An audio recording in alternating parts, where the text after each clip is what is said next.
Selamat berjumpa kembali dalam layanan audio Sahabat Seperjalanan. Hari ini adalah hari Selasa 26 Agustus 2025. Tema renungan saat teduh kita dengan judul Bersatu Bukan Terpecah. Firman Tuhan terambil dari Efesus 4 ayat keempat sampai dengan ke-7. Satu tubuh dan satu roh. Sebagaimana kamu telah dipanggil ke dalam satu pengharapan yang terkandung dalam panggilanmu. Satu Tuhan, satu iman, satu baptisan, satu Allah dan Bapa dari semua, Allah yang di atas semua dan oleh semua dan di dalam semua. Tetapi kepada kita masing-masing telah dianugerahkan kasih karunia menurut ukuran pemberian Kristus. Mari kita berdoa.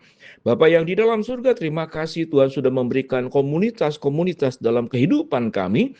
Biarlah kami bisa menjaganya dengan baik, bersatu dan bukan terpecah.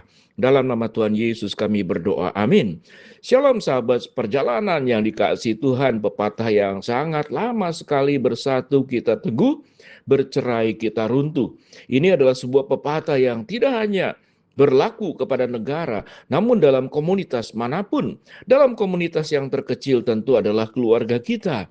Kita berharap rumah tangga kita baik-baik, rumah tangga kita rukun, rumah tangga kita bahagia, dan rumah tangga bisa bersyukur di dalam segala keadaan, maka rumah tangga itu akan kuat. Banyak keluarga kemudian berpikir bagaimana untuk bisa membuat keluarga itu menjadi indah. Maka berpikir punya rumah yang baik, ada kolam renang, lalu kemudian semuanya serba berkecukupan. Tetapi kita tahu dengan jelas banyak keluarga-keluarga yang kaya berlimpah harta benda, namun rumah tangganya itu berantakan atau terpisah. Atau tatkala diberkati oleh Tuhan dengan banyak berkat, seringkali berkat tersebut tidak membawa kebaikan, tetapi berkat itulah yang menjadi godaan dan cobaan, melupakan Tuhan, melupakan kesetiaan, melupakan kemudian keluarga sendiri. Mereka mencari kesenangan, mereka mencari katakanlah petualangan untuk hal-hal yang indah yang ada di luar keluarga. Namun sesungguhnya sedang memasukkan perkara-perkara buruk ke dalam rumah tangga. Kalau kita berbicara tentang rumah tangga, maka gereja pun adalah keluarga di dalam Kristus. Dan kalau kita bertemu dengan orang lain yang bukan keluarga, bukan anggota gereja, Tuhan Yesus mengajarkan kalau engkau bertemu dengan orang yang lapar, itu engkau sedang menyambut dan melayani aku. Suatu engkau bertemu dengan orang yang sedang kehausan, engkau sedang menyambut dan melayani aku. Bahkan anak-anak kecil yang kita tidak ketahui, engkau jangan menghalang-halangi anak itu datang kepadaku, sebab merekalah yang punya kerajaan sorga. Artinya seluruh alam semesta ini merupakan sebuah kesatuan dari bersumber dari Allah yang sama, dari Tuhan yang sama yang menciptakan seluruh alam semesta ini. Sehingga tidak ada alasan untuk membuat kita kemudian terpecah satu dengan yang lain. Karena sewaktu Allah menciptakan manusia, Adam dan Hawa, diciptakan di dalam kesatuan yang utuh antara baik Adam maupun dengan Hawa dan tentunya hubungan mereka dengan Tuhan. Apa yang membuat alasan kita harus bersatu dan jangan terpisah? Tadi sudah dijelaskan bahwa kita punya Allah yang sama. Allah tidak banyak, hanya satu dan esa. Hanya manusia kemudian di dalam upaya mencari Tuhan, mencari kebenaran, mereka membuat iman-imannya sendiri. Apa yang firman Tuhan katakan? Ayat keempat, satu tubuh dan satu roh. Sebagaimana kamu telah dipanggil ke dalam satu pengharapan. Kita berbicara tentang satu tubuh. Satu tubuh di sini memang tubuh kita. Siapa yang menjadi satu tubuh? Tentu suami dan istri, papa dan mama. Apalagi yang menjadi satu tubuh adalah keturunan darah daging kita. Anak-anak yang terlahir, kemudian mereka bertumbuh besar. Kita yang tadinya belum menikah, kita jadi papa mama. Kemudian anak-anak kita berumah tangga, mereka punya anak, lalu kita jadi engkong dan emak atau menjadi kakek dan nenek. Semuanya bersumber dari hal yang sama. Itu dikatakan satu tubuh dan satu roh. Siapa itu roh? Yaitu roh Allah sendiri. Kristus sendiri yang adalah Allah datang. Dan Tuhan berkata, sewaktu aku akan naik ke surga, aku akan memberikan roh penghibur yang memberikan damai sejahtera. Pada prinsipnya, sekalipun Tuhan menjelaskan dia akan naik ke surga, sekalipun Kristus itu ada di mana-mana, tapi menjanjikan untuk menguatkan iman daripada para murid-muridnya. Dia tidak ditinggalkan sendirian, mereka tidak dibiarkan yatim piatu. Sehingga pada prinsipnya Allah adalah menginginkan kita bersatu, satu tubuh, satu roh. Lalu firman Tuhan berkata, sebagaimana kamu dipanggil kepada pengharapan yang terkandung dalam panggilanmu. Satu Tuhan, satu iman, satu baptisan, satu Allah dan Bapa dari semua. Allah yang di atas semua dan oleh semua dan di dalam semua. Kita melihat ayat yang ke-6 memberikan penjelasan yang menekankan sebagaimana yang dijelaskan pada awal.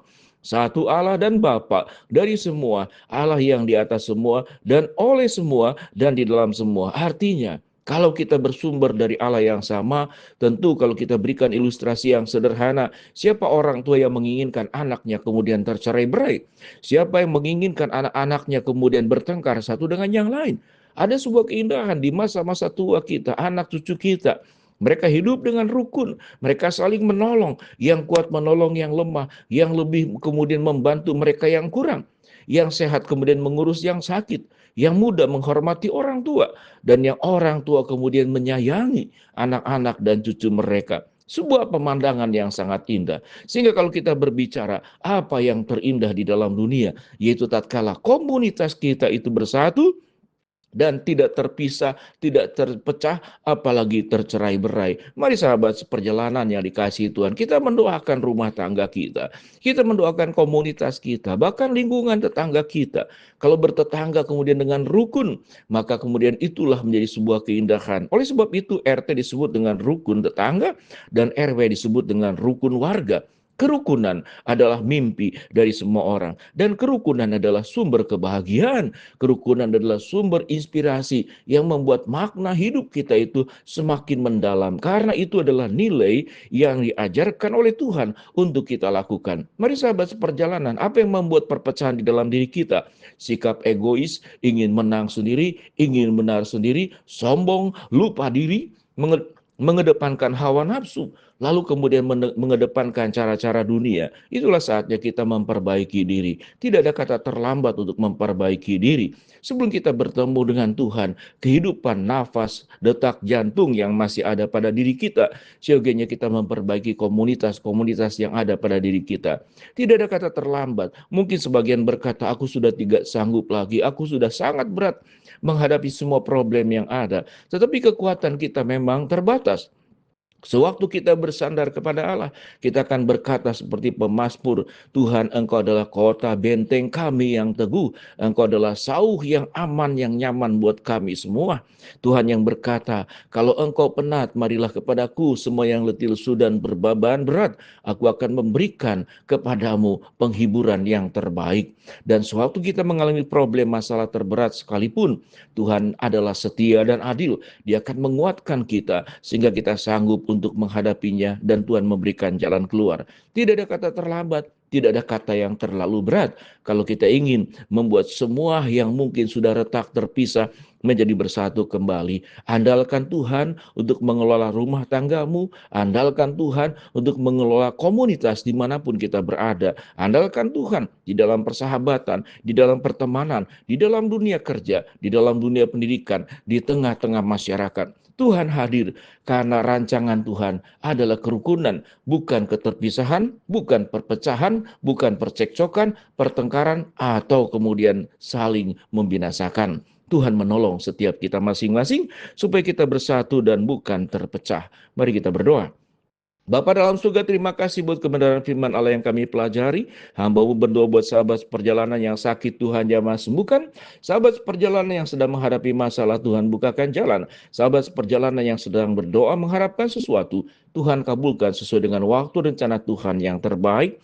Di dalam nama Tuhan Yesus kami berdoa. Amin. Shalom, Tuhan memberkati kita semua.